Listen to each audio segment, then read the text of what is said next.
अस्सलाम वालेकुम my dear viewers, क्या हाल है आपका। उम्मीद है आप अच्छे होंगे और ज़िंदगी को जो अल्लाह ताला की बहुत बड़ी नेमत है उसको बहुत अच्छी तरह से बामकसद ज़िंदगी गुजार रहे होंगे। मैंने आपसे एक दफ़ा अर्ज़ किया था कि किताबें इंसान की ज़िंदगी का रुख बदल देती हैं, आपकी सोच का रुख बदल देती हैं, आपकी सोच को बहुत वसी कर देती हैं, आपकी परेशानियों का हल भी निकालती हैं। और मैंने ये भी बताया था कि अगर कभी मैं किसी वक्त किसी वजह से कोई मेरा माइंड परेशान हो या थोड़ा रंजीदा हो तो मैं इशफाक साहब की किताब ज़ाविया 1, 2, 3 निकाल के उसमें पढ़ती हूँ, एक पैराग्राफ ही पढ़ती हूँ तो मेरी सोच बिल्कुल क्लियर हो जाती है और मेरा माइंड बिल्कुल रिलैक्स हो जाता है। जी, किताबों का बहुत असर होता है। और आज इस वक्त जो मैं किताब की बात कर रही हूँ वो इसलिए कर रही हूँ कि मैं एक किताब पढ़ रही थी सुबह से। किताब ये है और इसके लिखने वाले हैं जनाब कैसर अब्बास साहब। इतनी खूबसूरत किताब है और किताब का हर हर एक चैप्टर, हर एक पैराग्राफ इतना हसीन है, इतना खूबसूरत है कि मेरा दिल चाहता है कि मैं आपसे भी शेयर करूं एक खूबसूरत बात जो उन्होंने लिखी है। किताब सारी बहुत खूबसूरत है, मैं फिर कभी और किसी टॉपिक पे डिस्कस करूंगी, लेकिन मैं बहुत प्यारी सी जो आप के लिए कुछ सतरें पढ़ रही हूँ वो हैं। जो दूसरों की ज़िंदगियों में साया बनते हैं इन्हें ज़माने की धूप कभी जला नहीं सकती। ये हो ही नहीं सकता कि आप दूसरों के पाँव के कांटे निकालें और आपके अपने पाँव लहूलुहान हो जाएं। अगर आप किसी की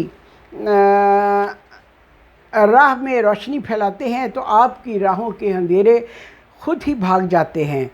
जो औरों के लिए आंखें बनता है इसकी बिनाई कभी मद्दम नहीं होती। जो चिराग दूसरे चिरागों को रोशनी देते हैं तेज़ हवाएं भी उनको बुझाने में कभी कामयाब नहीं होती। जो दूसरों को दुआओं में याद रखते हैं वो हमेशा बेबहा दुआओं के हिसार में रहते हैं। जिस पानी से बिला तफरीक सब सैराब हों मैंने कभी इस तालाब को सूखते नहीं देखा। जो दूसरों को खिलाता है वो ख़ुद कभी खाली पेट नहीं रहता। जो दूसरों की बलाओं से बचाता है, जो दूसरों को बलाओं से बचाता है, परवरदिगार ख़ुद इसकी बलाओं को रद्द करता है और कदम कदम पर इसका तहफ़्फ़ुज़ करता है। आप किसकी ज़िंदगी में साया बनने का फ़ैसला कर रहे हैं? कौन है जिसकी तारीक ज़िंदगी में आप उम्मीद का चिराग बन के उभरने वाले हैं? दुनिया की सितम ज़रीफ़ियों से नाराज़ किसी शख्स को आपकी ज़िंदगी मुबारक का पैगाम देने वाले हैं।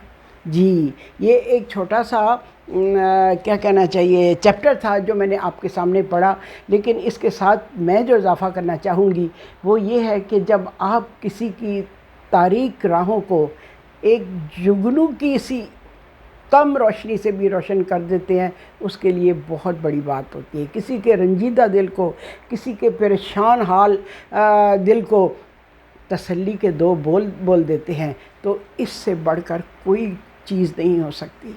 कोई दुखी इंसान आपके पास आए, थोड़ी देर आपकी सोबत में बैठे और मुस्कराता हुआ वापस जाए, इससे बढ़कर दुनिया की कौन सी दौलत हो सकती है जो आपको मिल सकती हो।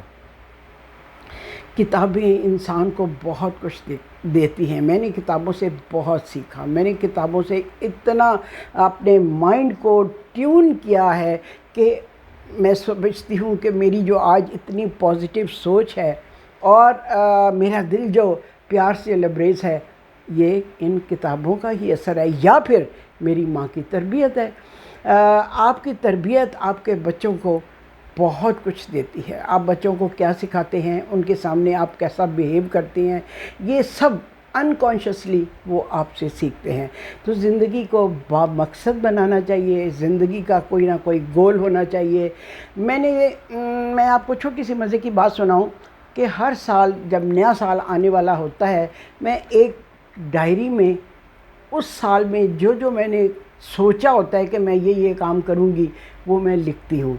And at the end of the year मैं टिक करती हूँ कि मैंने जो अपने गोल बनाए थे वो कितने पूरे हुए। उसमें छोटी बातें भी हो सकती हैं, बहुत معمولی باتیں بھی، جیسے میں نے اس سال میں ایک کتاب کمپلیٹ کرنی ہے، میں نے اس سال میں نماز کی کوئی ناغہ نہیں کرنا، پابندی کرنی ہے، پھر میں نے مطلب اس طرح کی کئی چھوٹی موٹی باتیں میں نے اس میں 10-12 چیزیں لکھی ہوتی ہیں، جو کہ میں دیکھتی ہوں کہ میں نے اپنے گول کو کتنا اچیو کر لیا، اور جب زیادہ ٹک ہو گئے ہوتے ہیں تو مجھے بہت خوشی ہوتی ہے کہ میں نے نئے سال میں جو گول بنائے تھے اس کو میں نے اچیو کر لیا ہے۔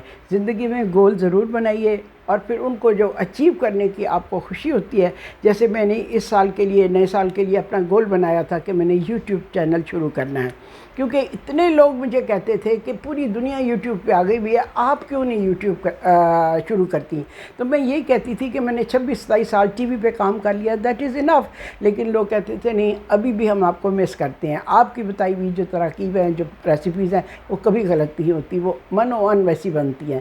تو اس لیے پھر میں نے سوچا کہ ایم کیا کہ میں یوٹیوب چینل شروع کرتی ہوں۔ اس کے لیے میں نے 3 مہینے کی ٹریننگ لی آن لائن، اور اس کے بعد اس کے پرنسپلز جانے، اس کے اصول جانے، اس کے جو بھی ہیں پرنسپلز، وہ میں نے سب ریڈ کیے، پھر اس کے بعد میں نے اس میں جو میری استطاعت تھی اس کے مطابق انویسٹ کیا، یہ ساری چیزیں خریدیں جو ایک دفعہ میں نے آپ کو دکھائی بھی تھی ایک چھوٹی سی کلپ کے اندر، اور پھر ایک ایڈیٹر کا بندوبست کیا جو کہ میرے کوکنگ کے چینل کو ایڈٹ کرتا ہے۔ یہ جو میں آپ سے ویلاگ کر رہی ہوں، جو آپ سے باتیں کر رہی ہوں، یہ تو ایز اٹ از میں آپ کو اپلوڈ کر دیتی ہوں، لیکن جو کوکنگ کا پروگرام ہوتا ہے نا، وہ کوئی 20 منٹ یا 18 منٹ کا بنتا ہے، میں اس کو کہتی ہوں اس کو شارٹ کر کے تو وہ اس کو 10 منٹ 8 منٹ کا بنا دیں، یہ اس کا کام ہوتا ہے، ٹھیک ہے، لوگو وغیرہ لگانا۔ تو یہ میرا ایم تھا، اور اس ایم کو الحمدللہ میں نے اچیو کیا، نہ صرف اچیو کیا بلکہ آپ کی اتنی مجھے دعائیں ملتی ہیں، اتنی اپریسیشن ملتی ہیں، آپ کے کمنٹس پڑھ کے میرا حوصلہ اور بڑھتا ہے، میرا دل چاہتا ہے میں آپ کے لیے اچھے سے اچھے پروگرام کروں۔ اس وقت تک کوکنگ کے کافی پروگرام میں نے ریکارڈ کیے ہوئے ہیں جو کہ ایڈٹ ہونے والے ہیں، جو ہی وہ ایڈٹ ہوئے وہ آپ کے لیے میں پیش کروں گی، ٹھیک۔ تو آج کی یہ جو میں چھوٹی سی بات آپ سے کر رہی تھی، وہ اس کتاب نے مجھے انسینٹو دیا کہ یہ میں آپ کے لیے تھوڑا سا اس کا پیراگراف، یہ چھوٹا سا چیپٹر ریڈ کروں، اور ہم سب مل کر ایم کریں کہ ہم زندگی میں کوئی گول بنائیں، اور اس گول کو اچیو کرنے کے لیے اپنے آپ کو تیار کریں، اور پھر جب آپ گول اچیو کر لیتے ہیں تو اس کی خوشی کا جو ہے اندازہ وہی کر سکتا ہے جو کہ اپنے گول کو اچیو کر لیتا ہے، ٹھیک ہے۔ تو آج کے لیے اتنا ہی کافی، پھر آئندہ کبھی میں آپ کو کسی اور کتاب کے بارے میں نہ صرف بتاؤں گی بلکہ کچھ نہ کچھ اس کا پیراگراف پڑھ کے بھی سناؤں گی، اور میں اپنی کتابوں سے بھی آپ کو انٹروڈیوس کرواؤں گی، جو ماشاءاللہ میری 28 کتابیں پبلش ہو چکی ہیں، اور 29ویں کتاب جو ہے نا اس وقت پریس میں ہے، جو ہی وہ آئی میں آپ کو ضرور اس کو بتاؤں گی، اس کا میرا خیال ہے میں نے آپ کو ذکر کیا بھی تھا، ٹھیک۔ آج کے لیے اتنا ہی کافی ہے، اب میں آپ سے اجازت چاہتی ہوں، اللہ حافظ۔